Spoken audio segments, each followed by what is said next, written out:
कल शोएब शाहीन साहब मेरे साथ प्रोग्राम में मौजूद थे और मैंने उनसे सवाल ये पूछा कि आप लोग क्रेनें शरेनें लेकर आएंगे। उन्होंने कहा हम लेकर आएंगे, रुकावटें खड़ी करेगी हुकूमत, हम तो क्रेनें लेकर आएंगे, क्रेनों से कोई गोली तो नहीं चलती। फिर मैंने कहा क्या पता कि आप लोग असलहा भी ले आए।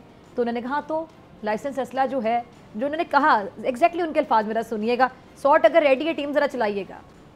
कंटेनर रास्ते में हमारे रुकावट पैदा करेंगे तो हम कंटेनर को हटा देंगे। क्रेन कोई गोली नहीं चलाती, क्रेन किसी को मारती नहीं है, तो लिहाजा हम मारने के लिए नहीं आ रहे, न लड़ने के लिए आ रहे हैं। हमारे ऊपर कोई गोलियां चलाएगा, गोली नहीं आप क्रेनें लेकर आ रहे हैं और अगर इस बात का इज़हार करें तो आप लोग एक मिनट, आप लोग अगर असलहा भी लेकर आ जाएं तो फिर क्या होगा?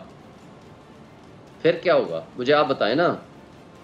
क्या फिर क्या होगा?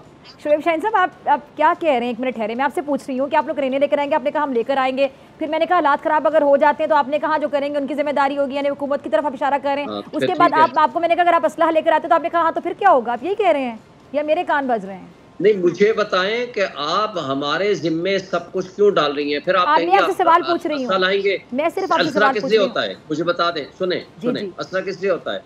असला अगर आपका लाइसेंस ही है, आपके सेल्फ डिफेंस के लिए होता है कि नहीं होता? यानी आप अलग एक टीवी चैनल में बैठ के कह रहे हैं कि आप लोग असलहा लेकर आएंगे। आप किसकी नुमाइंदा हैं? पहले अपने आप को आप क्लैरिफाई करें। आप जब मैं कहूंगा कि मेरे पास मेरा असला सेल्फ डिफेंस के लिए होगा, आप फिर कहोगी कि आप रॉकेट लॉन्चर ले आओगे।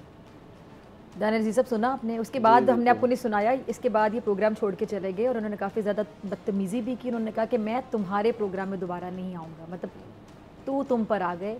और मेरा सवाल क्या है, इतना गलत था कि नहीं, बड़ा अच्छा सवाल है, लेकिन मेरे ख्याल में उनकी जो नाराजगी की वजह है वो कुछ और है। वो उनके मुंह से ये बात निकल गई। नहीं, वो आपकी वजह नहीं, वो मसला लेकर आएंगे। नहीं, वो इसलिए कि वो मानना नहीं चाहते कि गिद्दड़ भपकियां हैं ये सारी। हाँ जी, क्योंकि वो एम्पायर की उंगली वाले दिन तो खत्म हो गए जब ये क्रेनें लाते थे और वो सारा कुछ होता था। वो सेम पेज वाले दिन तो अब नहीं रहे।